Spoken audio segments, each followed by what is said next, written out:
आज आपण शहापूर तहसीलच्या समोर उपोषणाला बसले आहेत. आपली काय मागणी आहे? वरस्कोल MIDC इकडं 72चा 4 आणि 72चा 5 आणि 4चा 1 हा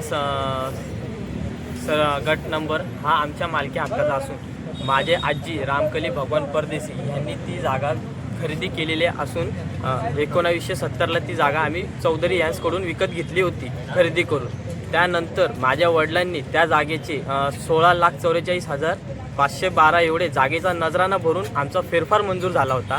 फेरफार मंजूर झाल्या असताना देखील अमित शहा आणि कोठारी विवेक शहा आणि कोठारी यांनी महसूल अधिकाऱ्यांना हाताशी घेऊन त्याचा बेकायदेशीररित्या त्या जागेचा व्यवहार करून परस्पर आम्हाला भेटणारा मोबदला त्यांनी आमच्याकडून हिरकावून त्यांनी त्यांच्याकडे घेण्यात आला आहे. आमची हीच मागणी आहे की माझ्या वडिलांकडनं 16,44,000 एवढा नजराना जे भरून घेतला होता त्यानुसार आमचा जे फेरफार पडला होता त्या हिशोबाने आमचा 7/12 घडवण्यात यावा ही फक्त आमची मागणी आहे. आम्ही त्याच्यासाठी आज उपोषणाला इथं बसलेलो आहोत.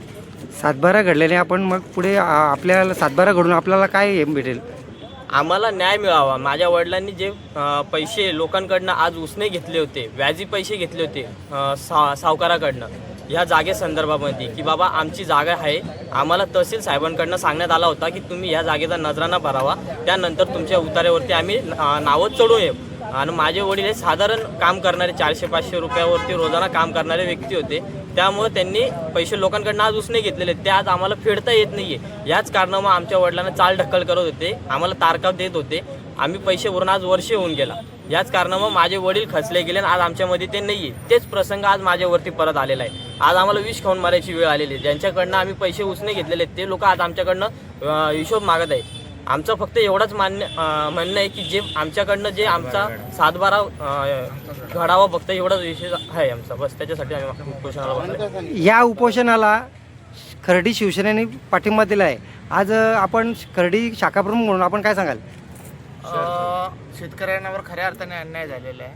त्यांच्या आजीने जागा विकत घेतली होती 1970ला, नजराना भरला 1925ला आणि ती जागा त्यांचीच आहे. भरल्यानंतर त्यांचा तो फेरफारही झाला, तहसीलदार साहेबांनी फेरफार करून घेतला. फेरफार करून घेतल्यानंतरही अजूनपर्यंत त्यांचं 7/12वर नाव होत नाही. दुसरी गोष्ट ज्यांनी नाही का त्याला अपील केलेली आहे, ऑब्जेक्शन घेतलेलं आहे, त्यांची खरेदीच मुळात बेकायदेशीर आहे. MIDCचा फेरफार पडलेला होता, 914 नंबरचा फेरफार पडला, हस्तांतरणात बंदी असल्यानंतर त्यांनी ती जागा खरेदी केल्याचं असं दिसतंय.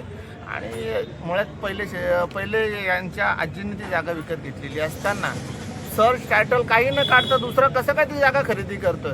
आणि आज यांच्यावर जो अन्याय होतोय त्याच्यामुळे त्यांचे वडील वारलेले आहेत, त्या भरलेल्या नजराण्याच्या अमाऊंट ती उधार घेतली त्यांनी, त्याच्यामुळे त्यांचे वडील वारले. आज त्या मुलांवर उपासमारीची वेळ आलेली आहे.